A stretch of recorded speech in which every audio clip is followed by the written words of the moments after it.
All right, here we go. SEC Week 8. Before I get into these games, I want to thank all you guys for the comments, kind words, thumbs up, shares, all that kind of stuff on yesterday's video. Videos like that with all the different characters, and then there was a bunch of editing involved in that video, which I know none of you guys care about any of that. All you care about is the final product. But videos like the one I made yesterday take a lot of time, effort, energy, creativity to make. So I really appreciate that you guys enjoyed that video yesterday. Thank you so much. Like I said, I probably had more positive and kind comments on that video yesterday than any video I've made all season. So I just want to take a minute here, which this is something I really don't do enough of, and just thank all you guys for yesterday. Tons of shares on that video. Probably the most thumbs up video I've had all season. And again, something you guys don't care about, but that really helps me out a lot when you guys thumbs up the video, the way YouTube works with its algorithms and where they place videos in people's feeds and things like that. So it really means a lot. I really appreciate it. And when I take the time to make a video like that and you guys enjoy it, it makes me want to do more of those. So again, thank you, and we're going to get to the preview. Well, now that Tennessee has a longer SEC winning streak than my Georgia Bulldogs have, can they keep it rolling this week at home against Alabama? No, but we'll talk about that game. Can Arkansas get their first win since week 1? And can the barn put the fire out and get it turned around on the road at Ole Miss? We'll talk about those games and all the other games in the SEC this week right now.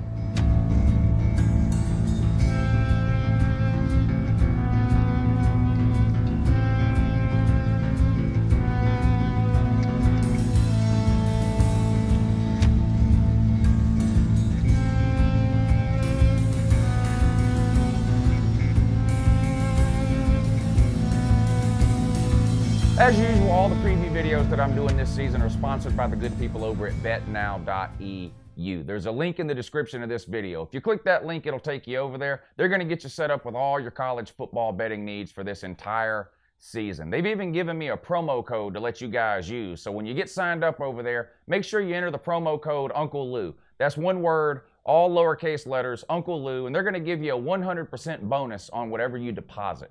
Good luck.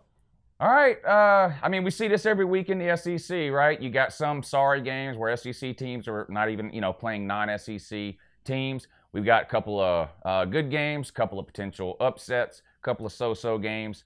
We're going to do it the same way we always do it. We're going to go in chronological order. So I'll start with the early games starting at noon on Saturday. We'll work our way through all the way down to the primetime games. All right, we got a couple of 12 o'clock games this week. Up first, you got Tulsa going on the road to take on Arkansas. So the Razorbacks get a home game here. Razorbacks need a win in a bad way. They haven't won a game since week 1, losing 6 in a row, so they sit at 1-6. Good news if you're an Arkansas fan. Tulsa in the same boat. They won week 1, and they haven't won since either. They've already had a bye week, so they're 1-5.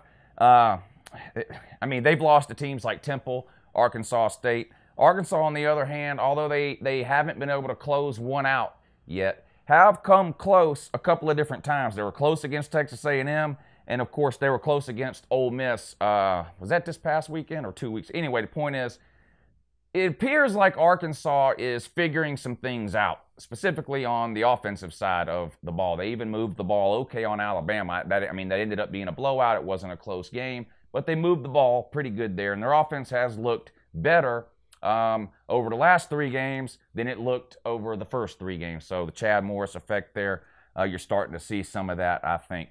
I think this is the week Arkansas gets another win. Tulsa, like I mentioned, is not a good team. Arkansas gets them at home. And Arkansas, I'm not trying to put Arkansas down, but Arkansas is so bad right now that close losses for them are motivation. For some teams, a close loss can have the opposite effect. It can demoralize you. It can crush your spirit, that kind of thing. In the case of Arkansas, I think moving the ball on Alabama, having a couple of close losses against Texas A&M and Ole Miss has actually given Arkansas some confidence going forward for this season. And they're putting together a pretty good recruiting class for next year, too. I usually don't talk a whole lot about recruiting during the meat of the season like we're in now. But if you're into that kind of thing, check Arkansas's recruiting class. It's looking pretty good. So anyway, future looking a lot better than the past or the present is for Arkansas, that's for sure. Arkansas is a 7.5-point favorite in this one. It comes on 12 o'clock on the SEC Network.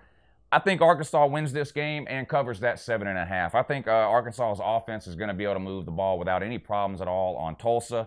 I think Arkansas's defense will come up with enough stops to give Arkansas a comfortable win in this game. I could see Arkansas actually winning this game somewhere in the 14 to 17-point range. I love the fact that it's at home. The fans are dying for a win there. I think they get one this week. Give me Arkansas. I'll lay to 7.5. Also 12 o'clock, this one on ESPN. And unless your team is playing at 12 o'clock, this is one you need to watch because the situation at Auburn is getting precarious, to say the least. But Auburn on the road at Ole Miss. Auburn is actually a 3.5-point favorite in this game, and for the life of me, I don't know why. Do I think Auburn is a more talented team than Ole Miss? Obviously. But have you been watching football the last couple of weeks? The wheels have come completely off at Auburn. Gus is in a lot of hot water.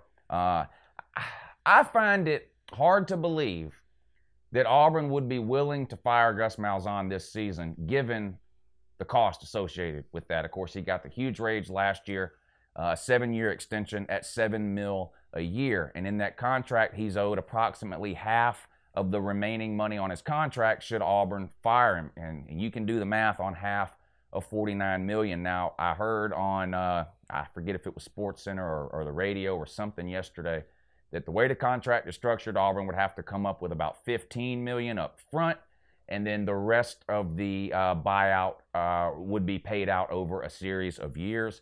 Still, you're looking at right now, if they fire him, a total of about $32 million that Auburn would owe him, which I believe it would shatter any previous coaching buyout in college football history. I mean, you've had teams with buyouts, $9, $10, $11 million that people have really scratched their heads and said, does this make sense to really buy this out for this amount of money? You're talking about a buyout here that would be 3 times that. I'm not convinced Auburn is willing to fork over that kind of money this year. That being said, they lose this week to Ole Miss. That would be their 3rd loss in a row.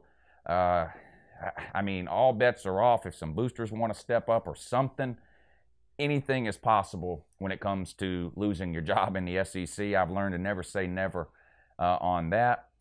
But the point is, things are really, really bad at Auburn right now. Offensively, they just can't get it together. Everybody's pointing fingers at each other. You know, I talked about this last week, but the defense doesn't like the offense. The offense doesn't like the defense. The offensive line blames Stidham. Stidham blames the offensive line. The defense doesn't like Stidham. You got players' parents criticizing other players on the team. It's just really, really bad. The president of Auburn comes out and issues a statement yesterday in which he says absolutely nothing. Like, what's the point of even issuing the statement? All you're doing is creating more questions, drawing more attention to a situation that Auburn really wishes people would just quit looking into. It's just a big mess. Now you got to go on the road. Now, this is the rare occasion where I actually think it's better that Auburn has to leave Auburn. You could hear, if this game was in Auburn and they get behind, the Boo Birds would be out. The stadium could empty out at halftime. It could just be a demoralizing situation on the road at Ole Miss. Would I be shocked if Auburn won this game? No, it wouldn't shock me because they are the better team. I just can't make myself pick Auburn right now after the way they've looked the last 2 weeks and all this sort of stuff that's going on the peripheral outside of the program with talks about firing Gus and a buyout and the drama within the locker room. It's like a soap opera. I can't. There's no way I could pick Auburn in this game. I'd rather pick Ole Miss and be wrong. So that's what I'm going to do. You know, Ole Miss only has 2 losses, and they're to Bama and LSU. And there's a lot of teams that are going to lose to Bama and LSU. I'm going to take the Rebels here at home and give me the 3.5 points. I have to see a change before I can believe it for Auburn. All right, the game of the week, I guess, in the SEC, I don't really know why, Alabama at Tennessee. I've mentioned this a couple of times on video. I am happy for the Tennessee fans that have been around LouTube the last couple of years that Tennessee finally got this monkey off its back and was able to win an SEC game. November 2016 until last weekend is a long time to go winless in the SEC. And it gets to the point where you lose so many SEC games in a row, it almost becomes like a mental block, similar to what I think Kentucky had against Florida for a long time. I think Kentucky for a long time showed up at the Florida game just not believing they could win because it had been so long since they done it. Of course, they got that monkey off their back this year by beating Florida down in the swamp. Tennessee has this winless streak off their back now after a big win against Auburn last week. The problem is Tennessee right now, even on a wave of momentum on their best day, just doesn't have the talent right now to keep up with Alabama. This isn't a trash Tennessee thing. I'd be willing to bet that most Tennessee fans are not expecting to win this game. Now, Tennessee fans should expect the team to come out passionate, motivated, and ready to play. Now, what you want to avoid in this game is stupid penalties, offsides, things, mental errors, things like that. I mean, if Tennessee loses this game by 3 or 4 touchdowns, it's not the end of the world. A lot of teams are going to lose to Alabama by 3 or 4 touchdowns. So you're looking for improvement in things like blocking and whatever else you might be looking for. You can almost look at this game as kind of like a spring game. You're not really caring what the final score is so much as you are evaluating what your team is actually doing on the field. I just don't see a way Tennessee can win this game even though it's at home. It would be one of the biggest upsets in college football history. Let's just be honest here. Now, this comes on 3:30 on CBS. The spread's 28.5. There are some question marks about the Alabama quarterback situation. Of course, Tua Tagovailoa had hurt his knee a few weeks ago, minor injury, light sprain, played last week, re-aggravated the injury, came out for a little while. He's been on TV this week, Tua has, and Saban has said that he's going to play, can play, is cleared to play, all those kinds of things. I'm not convinced of that. To me, it would make sense for Alabama to sit Tua in this game. If there's any chance that Tua could make that injury worse by playing, I would sit him in this game and play Jalen Hurts. I know Tua is a better quarterback than Jalen Hurts. I'm Captain Obvious here. But I just feel like, Hurts is 26-2. He made his living beating teams like Tennessee. I just don't see a way, even with Hurts, that Tennessee loses this game. So if I'm Alabama or a Bama fan or whatever, I'm just sort of hoping they sit Tua here and play Hurts. At the very least, maybe get Tua out really, really early if that's what they decide to do. I know they usually take him out in the second half anyway. Maybe take him out in the second quarter. Point is, I'm not real sure. And because of that, I'm going to take Tennessee in the 28.5. I could even see a scenario where Tennessee comes out really, really fired up and maybe takes a lead in this game. Alabama's given up some opening drive touchdowns a couple of different times this year. Maybe that happens again here. Who knows? I do not think this game will be close in the end. That's not what I'm saying. But given the uncertainty at quarterback and the momentum sort of that Tennessee, I'm sure, will be carrying forward from last week, home crowd, that kind of thing. And this is over 4 touchdowns, 28.5. I'm going to take the Vols and the 28.5 here.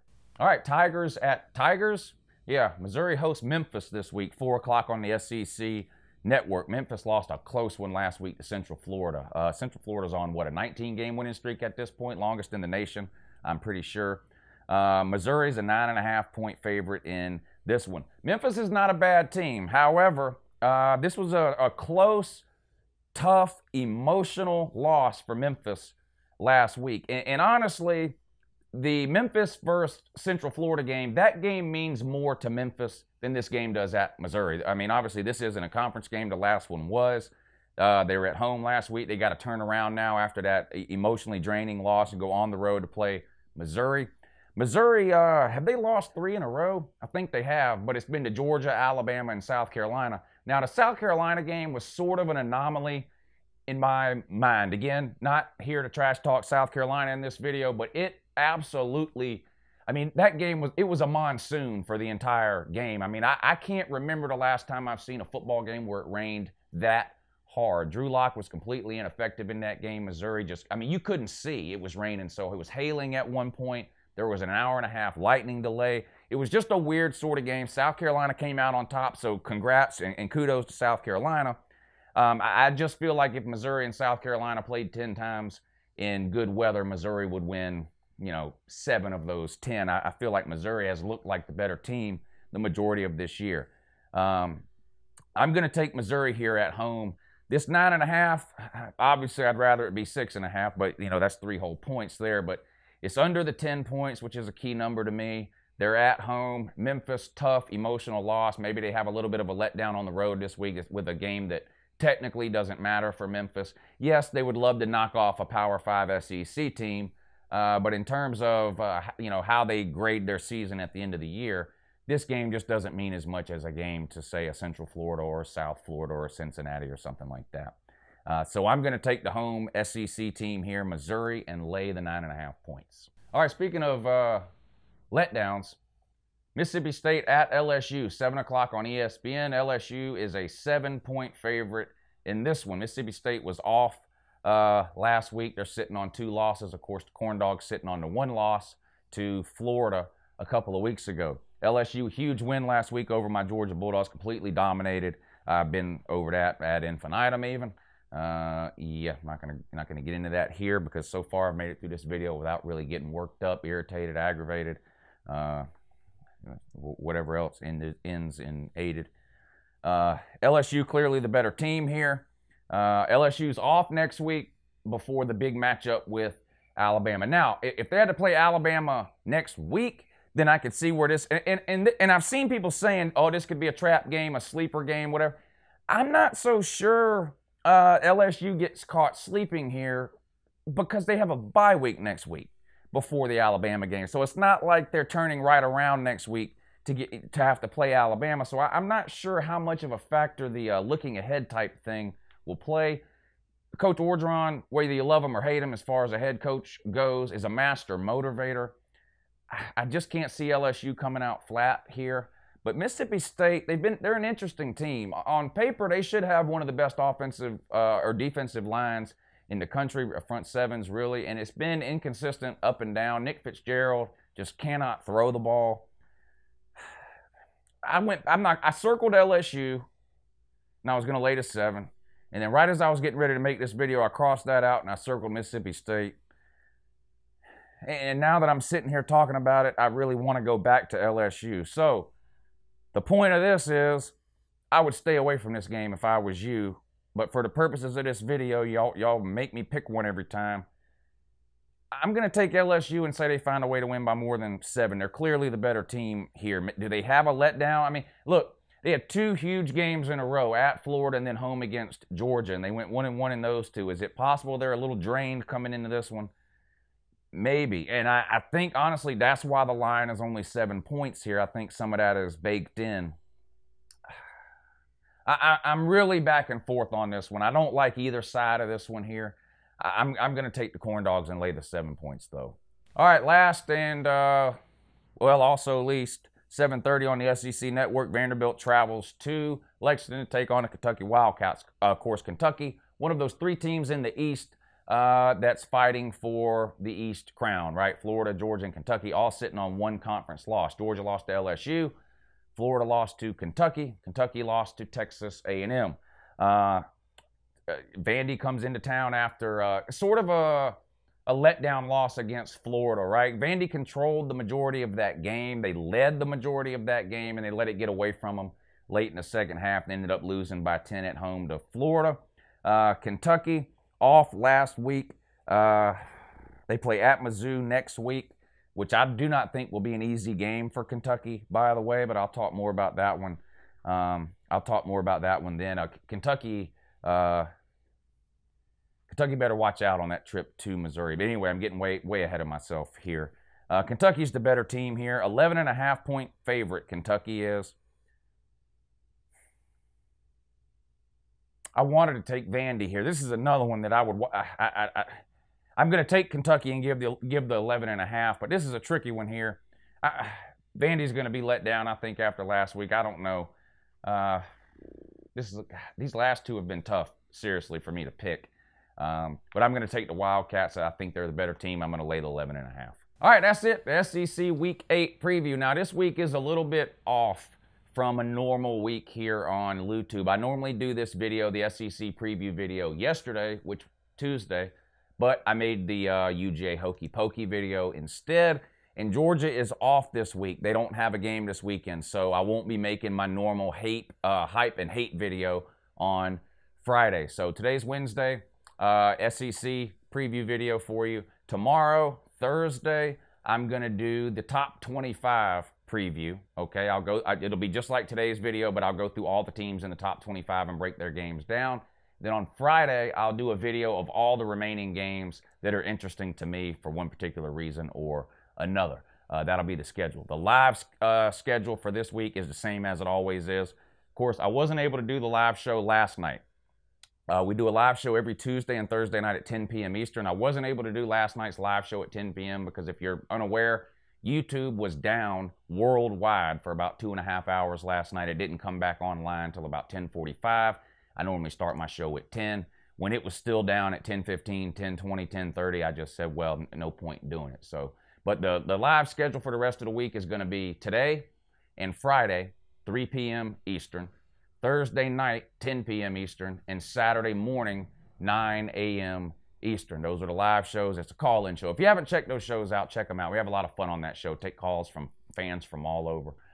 We have a lot of fun on there. The comment section is a real jungle during those live shows. You guys should check it out if you haven't. But anyway, I really appreciate you guys watching. Thank you for all the support again on yesterday's video. It really means a lot, and I really appreciate it. You guys have a good one, and I'll see you next time. A good morning, that is.